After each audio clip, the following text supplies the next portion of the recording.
Hey gearheads, and welcome to Garage Talk, a discussion about all things automotive. I'm Cory. And I'm Matt. And each week, this podcast will serve as a catalyst for discussion on all sorts of topics that grind our gears, excite us, or just need an extra bit of conversation. On this week's episode, we're going to dive into car fandoms. We've got several friends with very unique car histories, and so we're going to spend the next few weeks digging into a few of those car fandoms, starting with my own brother, Clayton. Clay, say hi. Hey guys.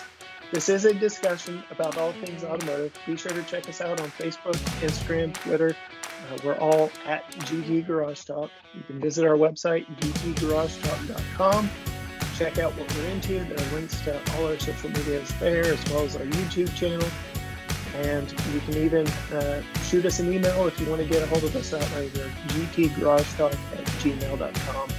If you've got a unique car in your history that you want to share with us, please reach out to us any of those ways and let us know. But all of that boring stuff aside, Clay, welcome.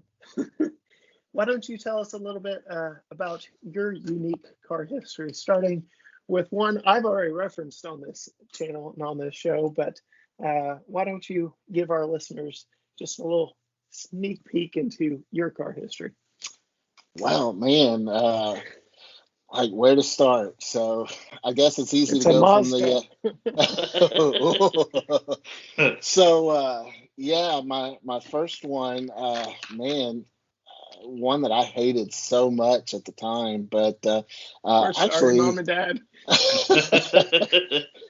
it's funny. I wouldn't mind having it again, though. It's like a little mini truck kind of build or something. It was the Mazda B 2200 pickup, and I mean, real basic vehicle, but everybody has that first car, and that was mine. Single cab, 5-speed, and probably enough horsepower to get up to 60 if the wind was blowing the same direction, and you were going downhill, and you had your pedal to the floor. So Again, that Mom and Dad, was. we love you. We appreciate it.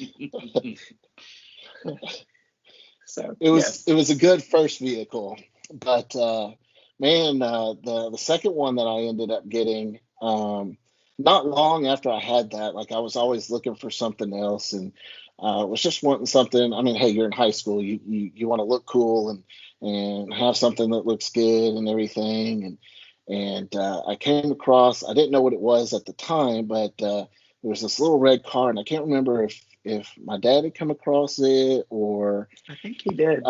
yeah, and said, hey, why don't you Through a go check friend or this one something. out? And it was just sitting kind of towards downtown, and so me and a buddy drove by it, and I was like, oh man, this thing looks amazing, and ended up finding out a little bit about it. It was a little red Nissan 240SX in 1989. So the first year that they came out, and so got that car after doing a little persuading and everything with mom and dad, that this was something that I needed for uh, my romping around Life. town and everything. Oh yeah, and man, that was an awesome car. Had under 100,000 miles on it. Was 5-speed, rear wheel drive. About the only downside to it was it had a little Nissan hard body truck engine, the little 2.4 liter single overhead cam. Matt, if I can tell you how many times I have heard SR20 DET in my life, because that is what he wanted to put in that car so bad. I mean, if I had $1 for every time I heard SR20 DET, sorry, Clay, not to jump on your toes or anything. Well, it's funny because like going a little ways down the road, and we'll probably get to one of those here in a bit, but like that was actually kind of a dream that I wanted to get to and achieve.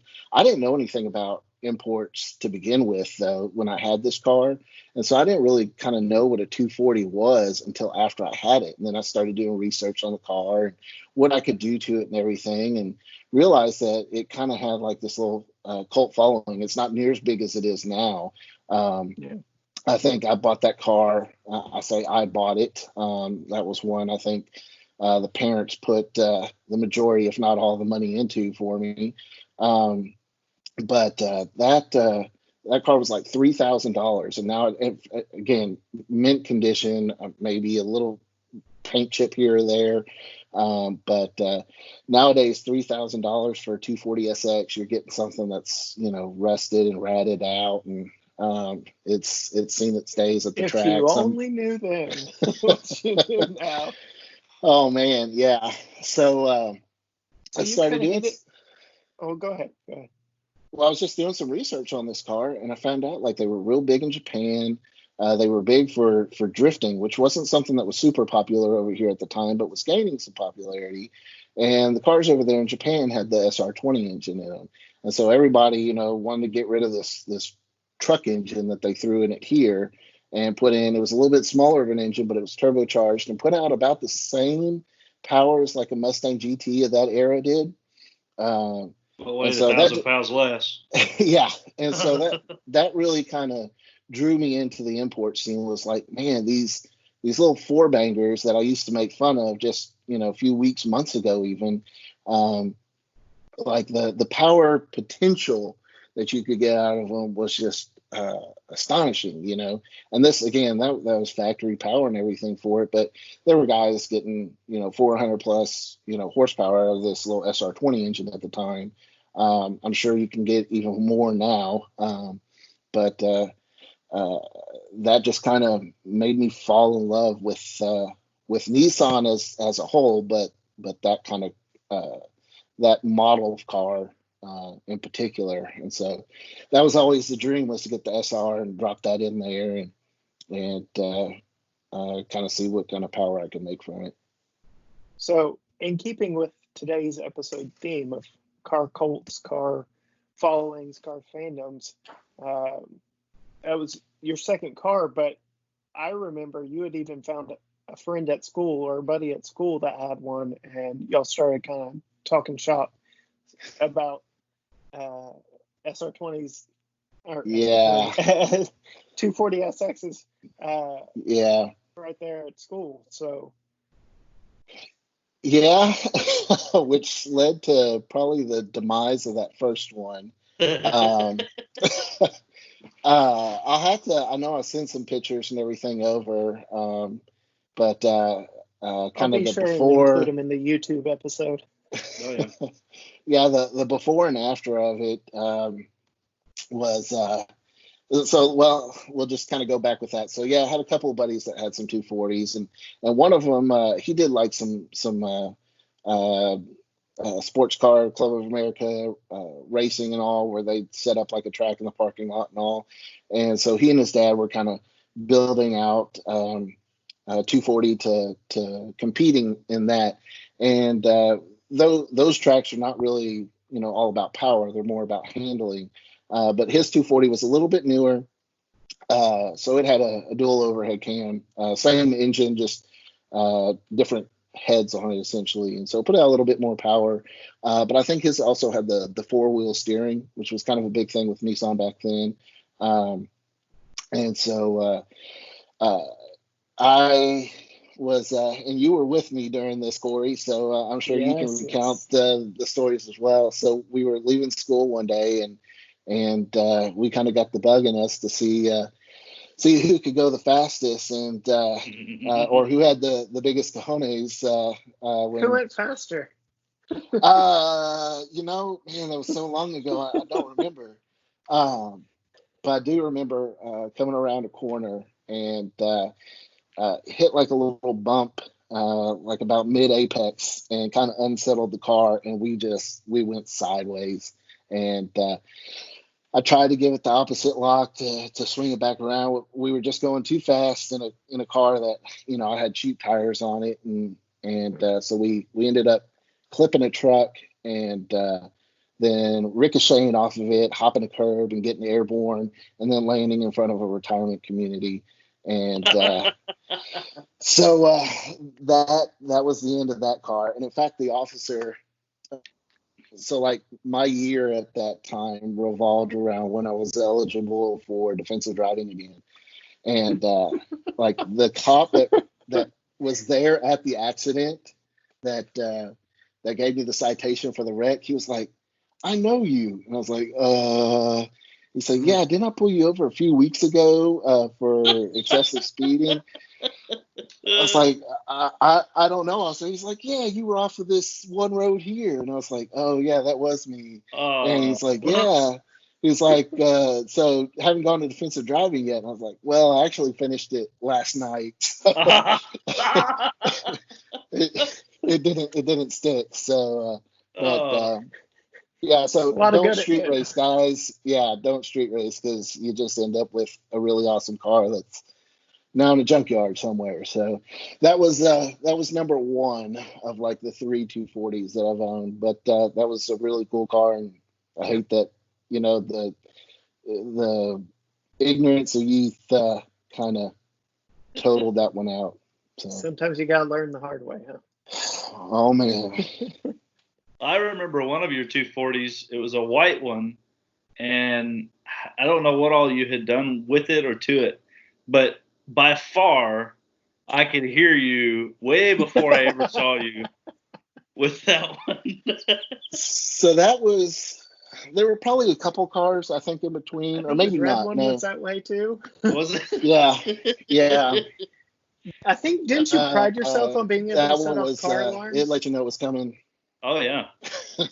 Yeah. Back in the day, that was the thing. Like, get as loud as you could and set off as many car alarms and everything as you could. And so I was the reigning champ at school for that. But yeah. So after totaling that one, that white one ended up being my next vehicle. So Okay. like I totaled it, I was like, man, I hate that I did it, but like the 240 love is just it's in my blood here. So I got to find another, and I'm going to find some way to put an SR20 into it, which is funny because like nowadays, if I were to do it all over again, I'd probably either keep the K24 in there and turbocharge that, or put an LS in it. That's really You're just smashing all the fandoms, aren't you? LS everything. That LS actually weighs about the same as the 2.4 liter, since the LS is the aluminum block, but Right. and the 2.4 that was in there, the K24, it was an iron block. So really, it wouldn't upset your balance and everything too terribly much. I think it was like a 20-pound difference. So, but during that time, it was still SR20. Like, I want to make this thing like it was meant to be in Japan, and just make it this ultimate kind of street car. So I had that one for a little while, and actually I bought it off of the guy that I was racing. It wasn't the same 240, but it was another one that he had that he was going to do some racing with, and so it had a little side pipe exhaust. Yeah. So that one was not in as clean a condition, and that was one that he was really just going to use for racing, and so he was kind of in the process.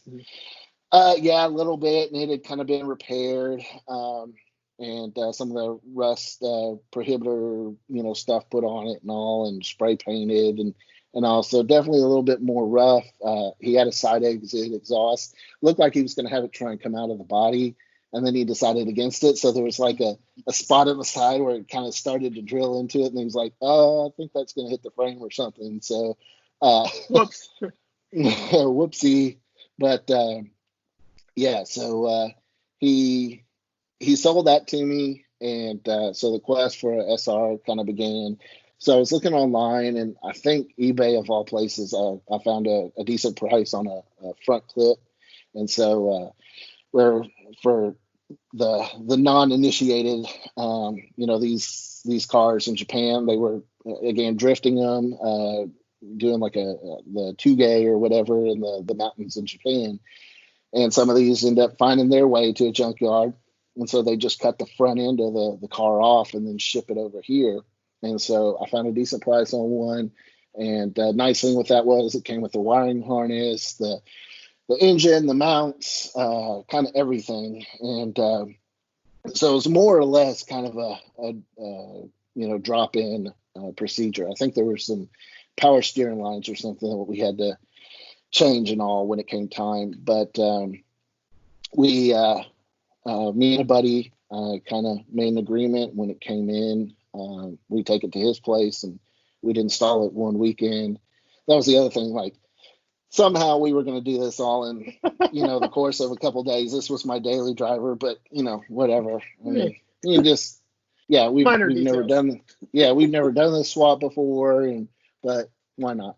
So, order the front clip, get it shipped over here, comes in on a freight, and they load it to the back of my buddy's truck. We take it out to his place, and then the fun kind of began of how we were going to plan all this out and everything. And but that kind of led me to my next car, which ended up kind of being a unicorn, I think, for a lot of people around here. And so that kind of started like a whole new love of Nissans in particular.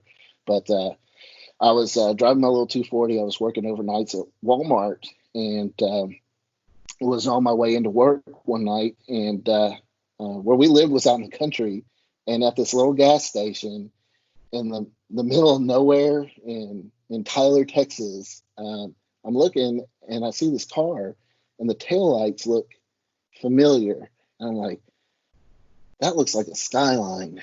I was like, no, I mean, they don't sell those over here. Like, that's not a car that is just that I'm ever gonna see, let alone just happen across somebody driving it. And I was like, I'm gonna pull in. Yeah. So I was like, you know what? I'm gonna pull in, and I'm gonna find out for sure, because like I got no shame in that. I see somebody, driving something I like, I'll pull over and talk to him, see if I can sit in the front seat of a Ferrari like somebody else I've been seeing on Facebook here lately. So I pull in, and I'm sure this guy heard me coming from a mile away too, because as he's pulling out, he kind of slows. Yeah. So as I'm pulling in, he's pulling out, and he kind of stops and rolls down his window, and I notice that he's sitting on the wrong side, for us. And so I was like, yeah, this is it. And when I look in, it actually ends up being a neighbor of ours that lived down the street. And I was like, man, what are you doing with a Skyline? And he's like, a buddy of mine owns it, and he's let me drive it around. He's kind of thinking about selling it. He's like, you want to go for a ride? I was like, yeah. So I had to pause right here. Because that neighbor was a high school friend of mine and a listener of our show. So Chad, here you go. Here's your shout out. So thank you, Chad. So it's all your fault. Chad. Exactly. Yeah. So if you're out there, man, that was just really crazy. Like, running into you and seeing this unicorn of a car here that I never thought I'd ride with or be in, and so end up hopping in the passenger seat, which is the driver's seat, driver's side for us. And I'm like, man, this is just kind of surreal. And so we're driving along, and he was like, yeah, my buddy Ben, which I'm sure some people here in the community probably know of him. I think he's overseas in Japan right now, last I heard. I haven't really kept in touch with him over the years or anything, but a guy by the name of Ben Bates. He was like, yeah, he's got this car, but he's looking to sell it, and he's wanting a daily driver because he's trying to put an RB26, which was the Skyline GTR engine. He was trying to put that into a 240 that he had. And so I was like, oh, man, that's really awesome. Well, what's he looking for a daily driver? And he was like, I think he's kind of wanting another 240. And so I was like, oh, this is meant to be. Exactly.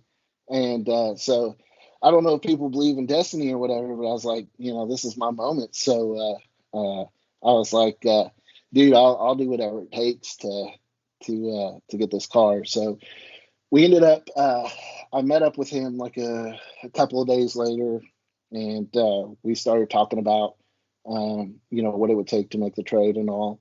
So traded my 240, the SR20 that I was going to put into that 240, and then some cash, and ended up with a Skyline. And so, man, for those super uninitiated, is the Skyline in any, I don't know, pop culture or anything big going on in America? Yeah, it may have been Skyline. in some movie. It was Fast and Furious, I think was the name of And a it. little It was indie film. yeah, yeah. Most people probably haven't heard of it or whatever, but yeah. So that was one of the cars that kicked it off. Now this model was not the same that was in the Fast and Furious movies. It was a different body style, a little bit older. It was what they call the R32, and this one was not the big bad GTR, which is Right. over in Japan they call it Godzilla, just because how many races and everything it won and how it dominated Yeah. some of the touring car championships and stuff there. This was the GTST, which was like a little bit of a step down. So the GTR was all-wheel drive, and it had this crazy RB26 engine in it that made like 280 horsepower, but was really more like 350. But with the gentleman's agreement they had over there, all of them made 276, I think is what they said. But yeah, and so that was not this model, but it was like the kind of. There's a lot of different models of Skylines. They've got four-door Skylines. They've got all sorts of different ones and stuff. So this was a little two-door GTST, had a 2-liter 6-cylinder turbocharged, and but I mean it was a Skyline, man, and it was just nobody else had them over here during this time, and so you'd get all sorts of different questions from people, when you're driving it, like some people be like, do you work for the post office or something? Are you delivering mail? Other people like, oh, it's some fast car. Is that like, from Italy or something? It's like, I don't know how you get that from a Japanese car, but Yeah, whatever. but there were a lot of people that like you'd stop somewhere and they'd be like, oh, is that a Skyline? And I can remember again, man, working at Walmart overnights. That was one of those, puff your chest out kind of cars, because like I was like king of the car guys there for a little while. I remember going into work one night and this guy was like taking like a group of kids or something. It was like a youth group or something into Walmart to get drinks and stuff, and they were all going in and they were all looking at it, and then he goes, whoa, is that a Skyline? And then all the other kids are like freaking out and everything. And so they're like crowding around it and stuff. And so that was like kind of, I guess, one of the coolest cars I had as far as just the rarity. Yeah, I mean, to me, the body style was not as eye catching as some other vehicles, but if you knew what it was, like, man, like you said, it was a unicorn. Yeah, I think to this day, I've only seen one other one, even here in Tyler, and it's a white one, R33, if I'm not mistaken. We've got a few of them here in town now. There's a white R32 that I've seen every now and then, and it's a GTR.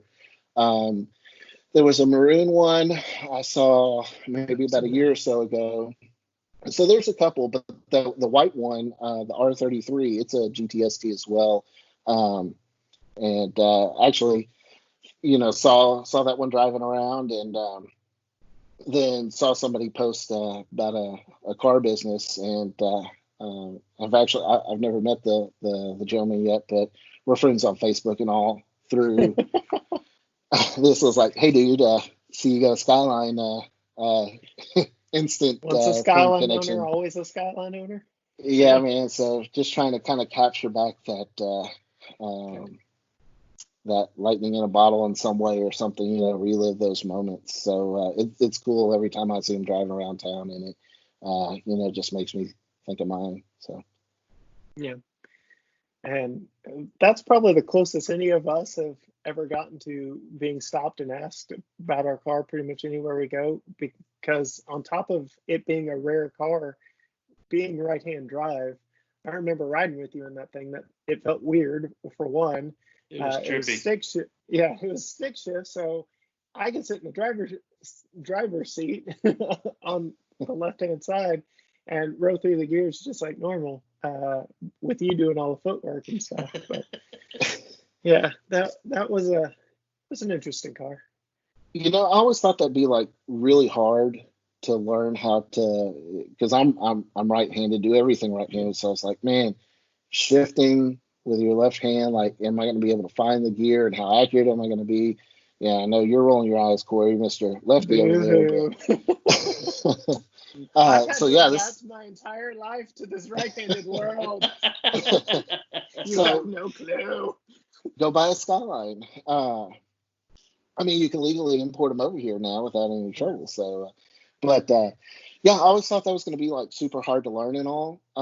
Really, the hardest part was trying to stay in between the lines, because you're always wanting to go over closer to the middle, where the divider is and everything, because you're used to driving Sitting down the on the Go road. with left-hand it. side, yeah. And if you do that, half your car is In the other going lane. the wrong way. So yeah. One thing I never asked you when you had that car, did you ever try to go through drive-thrus? Yeah. And how did that work? So I did it the first couple of times, because like you think everybody's just gonna know what a Skyline is or whatever, and so like you see like the Doug DeMuro videos and stuff, where like when he bought his and he'd try and take it through a drive-through or whatever, like I did that before them and stuff. It's like I wanted to see what kind of reaction I would get. Um, so I can say he, took that idea from me. Sure. Doug, if Absolutely, yeah. you ever listen to this video, I'm sorry, no, but uh, but yeah. So I was like trying to see if I get reactions or something from people. Most of them, like, somebody working through the drive-through. A lot of them were not car people, so they were just kind of like, what is this? Or maybe, or do you deliver mail? Again, was kind of the big one. But every once in a while, like I'd go and get something again, working minimum wage job or close to it. You were eating a lot of fast food. So there'd be sometimes that I'd go through and somebody would either kind of look at you weird, like, I think I know what that is. And then someone would just be like, oh, dude, that's a Skyline. Oh, that's awesome. So again, it was just, it was crazy, kind of the gamut that you run with people's reactions on it. So we don't want to go too much longer, and I know you've got at least 3 more cars we want to cover in your history that have a cult following of some degree. So why don't you run us through your next kind of iconic car Well, from your history? So the Skyline kind of had an understood end to it, and what I mean by that is, so it was kind of a gray market vehicle. I think when I found out, like, went to register or whatever, like the person that had it or whatever, there it was, I think, like, it's a Nissan Sky, or not a Skyline, a 240SX or something. I think it's what it was registered as. There was like a grace period to get it legalized and to go through some things, and I think that process had already kind of begun. And I probably gave all those documents to the person that took it from me. But there was a grace period to get some stuff done. There was a list of things that needed to be taken care of to make it legal. So there was some small stuff and all that. But anyway, it just kind of came to the point where the money to be able to do that, and the job that I had at the time, I needed I hate that. yeah. So there was somebody else was going to have to kind of carry that torch, and so I hated getting rid of it, but it was just something that needed to be done. And so I was looking for something that would be as equally impressive, I thought, to drive. And so I ended up with You went a little more visually aggressive with the next one too. yeah.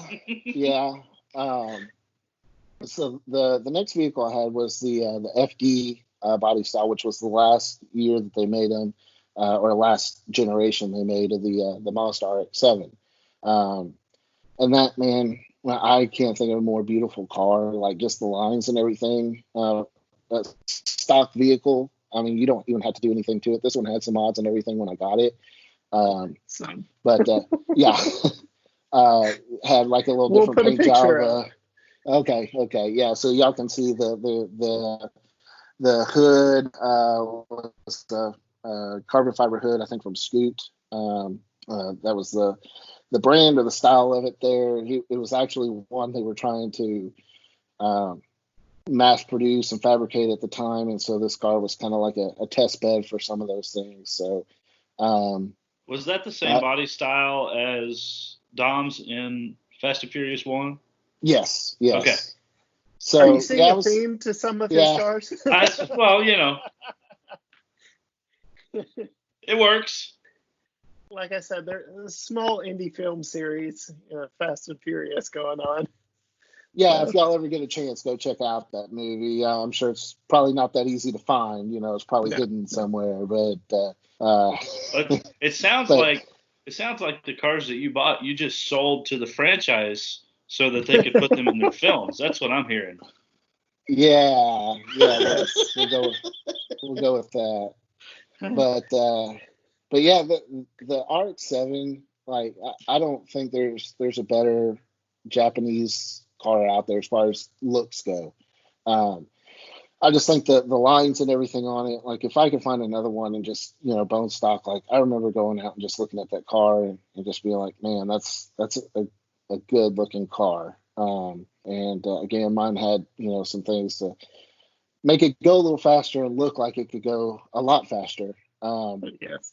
But the rotary engine, it had an entirely different engine from what most cars have. It has a rotary or Wankel engine in it, a little 13B.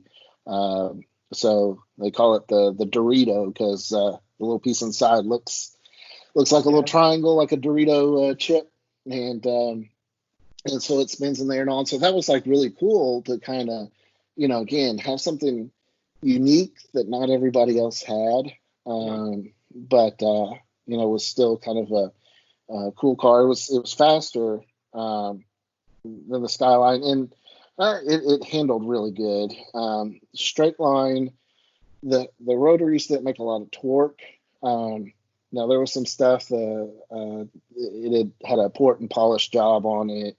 The turbos, I think, were there was like a different compressor housing or something put on it.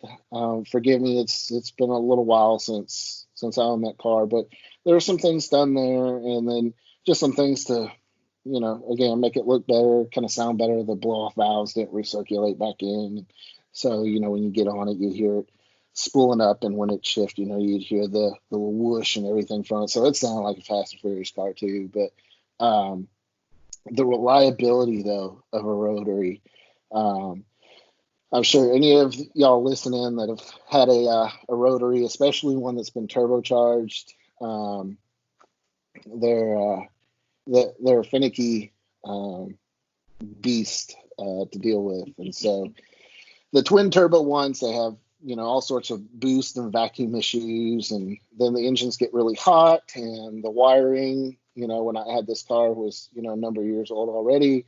So first, before we had some wiring and electrical issues that I ultimately ended up getting rid of the car for, but before that, I actually went through at least one engine in it, and it was a brand new one that was put into the car before I had gotten it, and was giving it kind of its break-in time and all.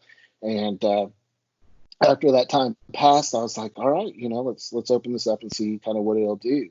And which I promptly did, and man, it was definitely a different experience from the Skyline as far as how it would go, and the sounds and everything that it made, and kind of gave you that feel like you were in a Fast and Furious movie. But not long after that, like I can remember getting on it one night, and then all of a sudden just hearing something really horrific, under the hood. And then all of a sudden power just dropped to nothing, and I couldn't get it started back up. So ended up spinning the eccentric shaft and the bearing for the eccentric shaft. And so took it back to the guy that I gotten it from. And luckily he ran kind of a performance shop and all. And so he was going to honor getting that fixed, and took him a while to get it done and everything. But when he finally did. I got it back out on the road, was driving it a little bit more, and again, this was a brand new engine put into it again, so gave it some time to kind of break in and all, but got on it and was running great. It's like, all right, I finally got something working, and was driving to work one night and started kind of acting funny again, different way, and then just kind of died. And this time wouldn't even starter wasn't working, or maybe it was the solenoid was going or something. But ended up getting under there, and the wiring harness was melted, and it was shorting out in a bunch of different places, and so we were taking it to a few different places to look at, and they were like, man, the wiring on these are nightmares, and we can get it done, but it's going to be more money than what I had at the time. Again, still working at a Walmart here, so kind of living above my means as far as what cars I had, and so that one went away. Oh, before you get into giving it away, kind of going to the car fandom theme of this show, especially with that one being as visually striking as it was, bright red paint job, carbon fiber hood, big wing on the back, gold roof. Was it gold? Yeah, it had like a two-tone kind of. It wasn't my choice. It came that way, right. But it wasn't horrible. What was the reaction of the general public as you drove that thing around? Was it because by this point Fast and Furious was a more popular, they were on to 3, 4, 5 by this point, so yeah, so that one, you just got a lot of people that wanted to race you, whether it was Mustangs, Camaros, or other racers out there, and Civics somebody and with all. a car they thought was fast, all your car, and said, yeah, well, again, this one didn't have a whole lot of torque. It wasn't meant for a straight line acceleration or anything. And so, it could hold its own against, I'd say, like a Mustang and Camaro at that time. I think 0 to 60 was like 5.5 seconds. So for that time period, that was decent. But and again, there was some stuff done to this one. Nothing too crazy. So I think it was putting out maybe 380 at the wheels or something, which again, decent amount. It was 1.3 liter, which there's some debate how they calculate the displacement on a rotary, and that it's really bigger and it sips a lot more gas and stuff. But everybody just wanted to race you in that one because it looked the part, and so and you also had to be more careful. The cops knew that you looked like somebody that wanted to race, so you had to be a lot more careful in it. So. Well, this fellow thinks he's fast. Yeah. So why don't you get into your next Fast and Furious car? I know there were a few cars in between. We won't get into all of those, but we are running a little long on this episode. So what was your next Fast and Furious inspired car? So there was another 240 somewhere in there, and that was the Fast and Furious, but the next kind of big one was the S2000. The Honda 2000. Yeah, so that was the next kind of big one was my S2000. That was the little banana yellow, black interior car there, and so again, it wasn't super powerful. I think it put out about 240 horsepower, but the way that car was designed, they actually took the F1 team from Honda and kind of helped design the chassis and all with it. So it used like an X frame, I think. I know probably some people going to rip me to shreds or whatever on comments. This guy doesn't know what he's talking about. Exactly, he's an idiot. He never owned that car. So, yeah, the chassis on it, even though it was a convertible, was just a super stiff chassis. Like it could just take the corners like nothing.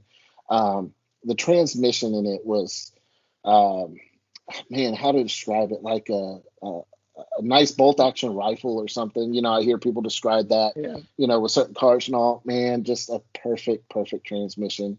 And so short throw, like you just think about going to the next gear and it was there.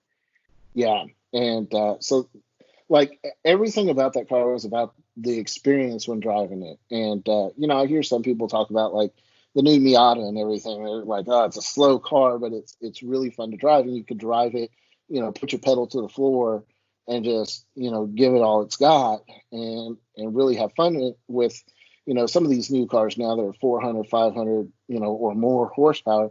You mash the pedal to the floor and you're going to jail in 4 seconds, and so that was kind of a positive in a way, was that it was a little bit slower so that you could be more engaging and really get on it. And man, so I had the first generation, what they call the AP1. And so that had the 2-liter, a little bit smaller of an engine. As far as really, they were the same block and everything. They just stroked out the later version so that it would put out a little bit more power in the mid range and all. But this one, man, it would scream to like 9,000 RPMs, and you weren't getting into power until, with most other cars, like you're shifting, because you're fixing to hit red line. This one, you weren't even beginning to do anything with it. I can remember when I bought it, me and my dad went out for a drive in it, and I told him, I was like, get in the passenger or the driver's seat. I want you to kind of experience this. And so he'd get on it, and I was like, no, you got to drive it like you hate it. And so he'd get on it, and he'd shift at like 5,000 RPMs. And I'm like, no, like you got to drive it like you hate it. Like let it wind out. And he pushed a little bit further, but I don't think we ever even hit the VTEC in it. And so, then I get back in, and he's like, man, it sounds like you're going to break the thing. But as high as it would rev, it drove, and I mean this as a compliment, drove like a Civic as far as just reliability. Yeah.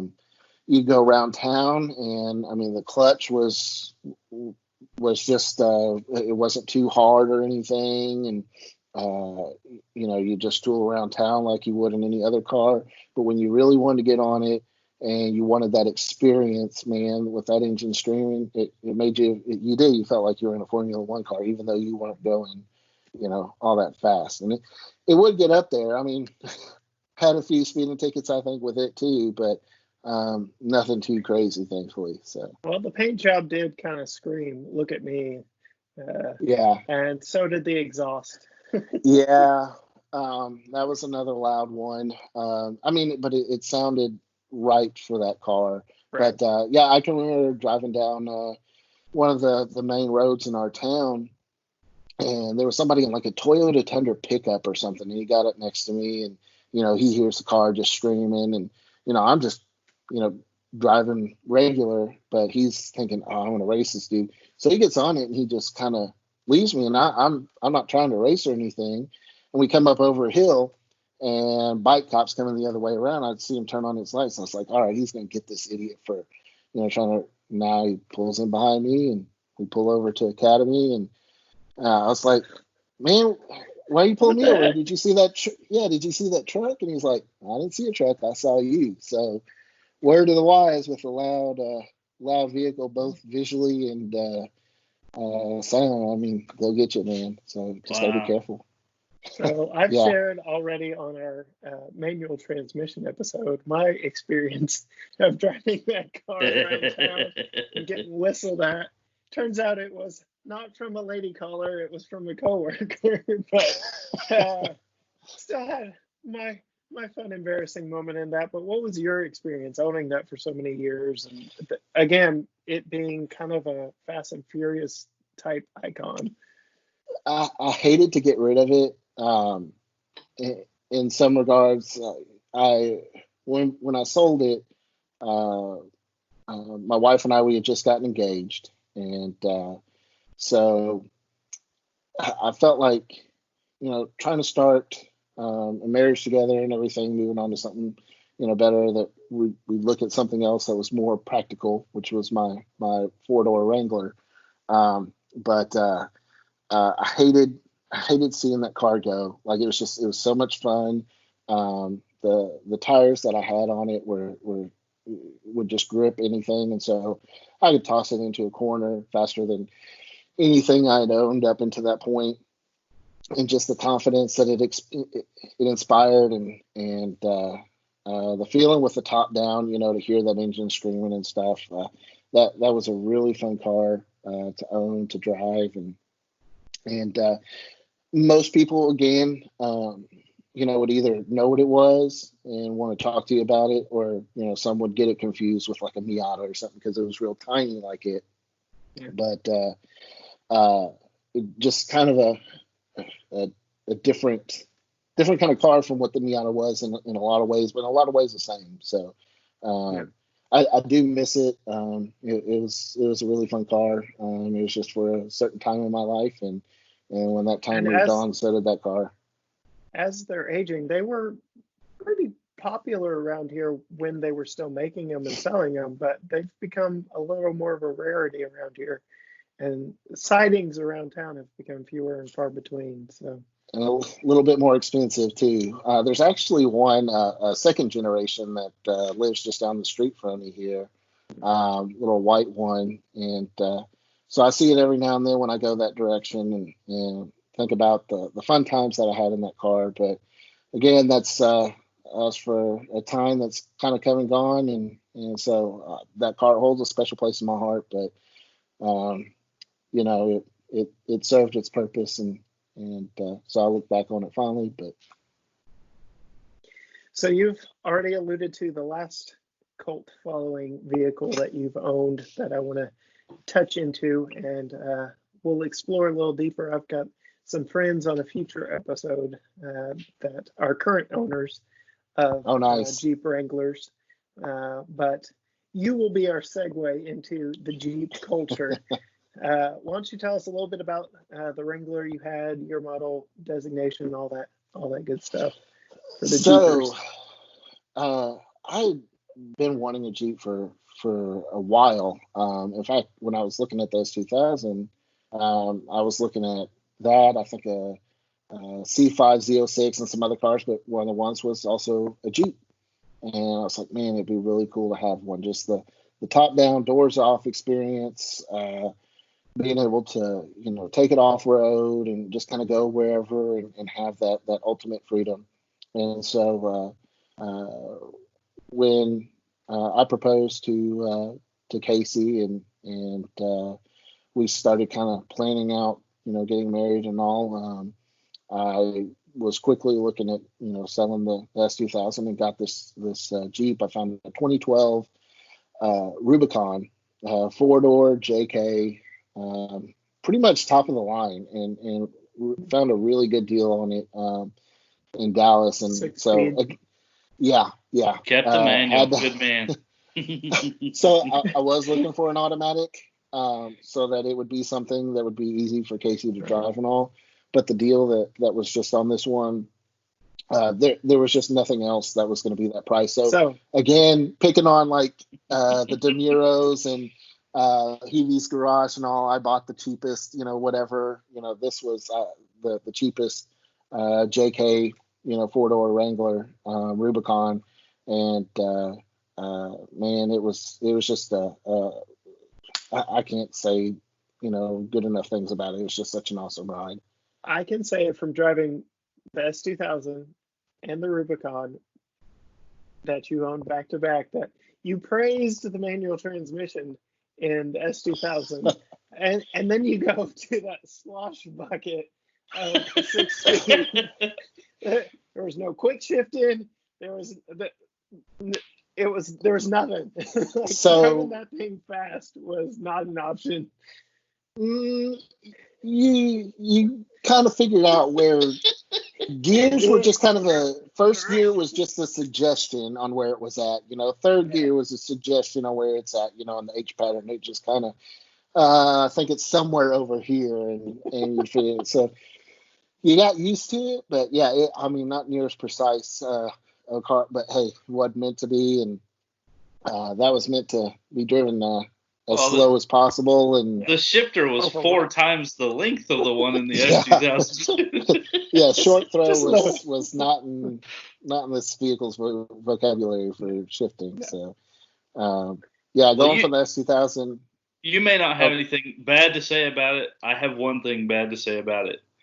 4 hours in the middle of the back seat with 4 other grown men in it was not a comfortable place to be. I'll just put that out there. Okay? That was the rig that we took to Corey's bachelor party in Houston. And that was. Oh my, that was a trip down. We probably should have taken 2 cars. But man, I tell you though, that vehicle. So, they talk about how rugged and everything they were, and this one definitely was. So I had the Uconnect, the touch screen and all that, like the first generation of it. I actually left the Freedom top. I had the hard top for it. I had a soft top as well, but I left the front 2 panels of the hard top off. And I was living in an apartment at the time, and the forecast was it was 0% chance of rain that night. And I went to bed, and somewhere in between when I went to sleep and when I woke up, I went from 0% chance to 100%, cats and dogs, thunderstorm, everything. So I wake up at 5 and I hear, what is that sound? It sounds kind of like, oh no, it's rain. And guys, I want to hear the stories from some of these others that have had a Jeep, if they've ever had that moment, or if it's just been like, depending on the quality of the vehicle or what sort of condition it was in. Again, this was a fairly new one, and so I was trying to keep it as in good a condition as possible. And so I was like, oh no, this is not good. And so I get out there and I open the door, and all the way up to the door sill is just water. There's a little pond in there. So I thought, like, the touch screen system's going to be gone, electronics are going to be shot and all. So put the Freedom top on as quickly as I could, fastest I've ever done it. And then drove it over to my parents' house and pulled the carpet out, pulled the drain plugs out, and let it dry out and sit out in the sun for a little bit.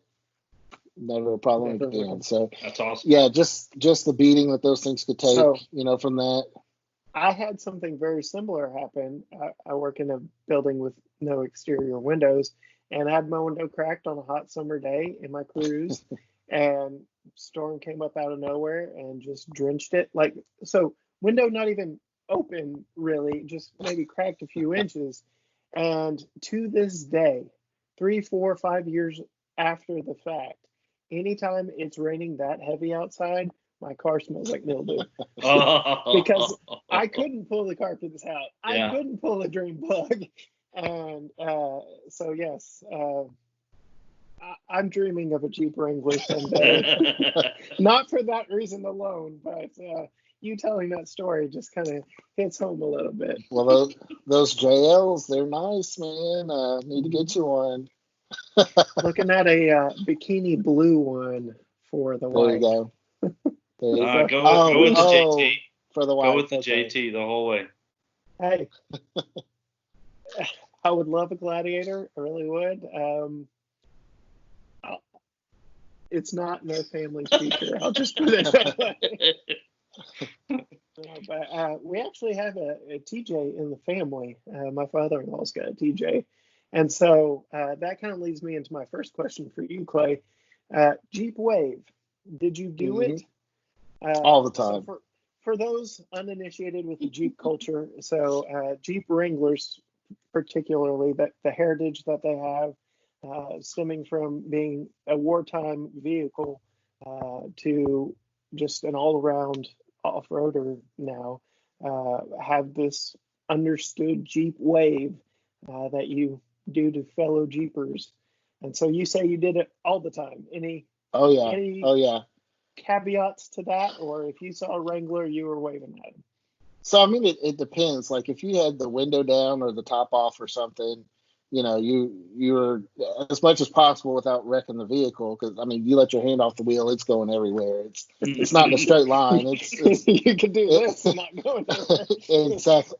So it just would decide where it was going to go depending on the grooves in the road and all. And so, but generally, like if I saw somebody in one, I was trying to stick my hand out to wave to them. But more times than not, it was like the 1 finger, 2 finger on the steering wheel wave to them. Where you just kind of like that, and you'd see them kind of do it back, and so the majority of people would wave back. I think as they get more popular, people don't really know about it and all. But like CJs, YJs, TJs, like anybody in those, you knew they were definitely a Jeep person. Where a lot of us, like in the JKs and stuff, you could be a Jeep person or you could be, a mall crawler.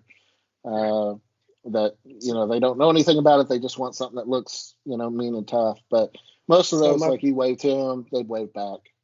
My father-in-law's TJ, it's lifted. It's got a winch on it, a custom bumper, and there's some work that's been done to it. He bought it that way, but I asked to drive it.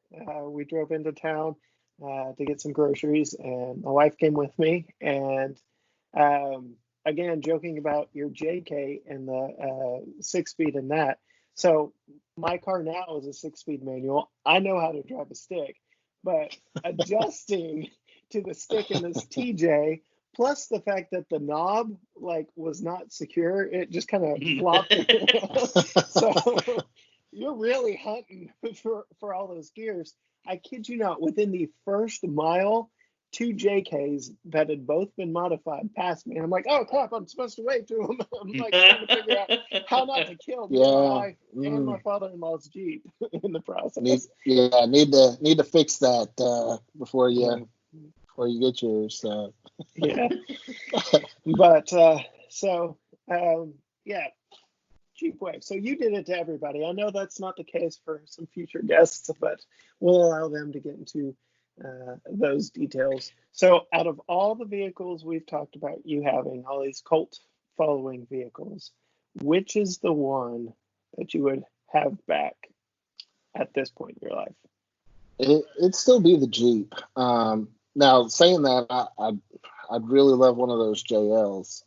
Again, just this time in my life, with my wife and my boys, the whole reason for getting that one, finances, things have changed and priorities have changed, but, to have something that I could take them in and just go for a ride on a warm summer day or something, again, top off, doors off, and just, enjoy that time together. Man, that'd be an awesome vehicle to have back. So if there was one I was going to pick, that'd be it. That was a great vehicle. All right. Well, we thank you for joining us. And that kind of leads us into you, our listeners, our community. Do y'all have any cult following vehicles? Do y'all have any new or interesting vehicles that are, as we've kind of described some of these, a unicorn around here? Do you have interesting, unique vehicles? Are you part of car clubs, fandoms? What is your connection to other owners of your vehicle? Let us know in the comments of this video if you're watching on YouTube. Let us know on Facebook, Instagram, Twitter, however you want to get a hold of us. We're at GT Garage Talk on all platforms. You can email us gtgaragetalk@gmail.com or visit our website, gtgaragetalk.com. Let us know, what do you drive? What following do you have? What fandom car do you have? And just sound off. Who knows? We might reach out to you for a future episode and interview. But next week, if I can manage all of our schedules, we will have a couple of coworkers of mine who one owns a JK, one owns a TJ, and just the conversation with both of them, talking to them about coming on our podcast was interesting enough, so I can't wait to get them on here, get them talking Jeeps with one another. But until next time, bye.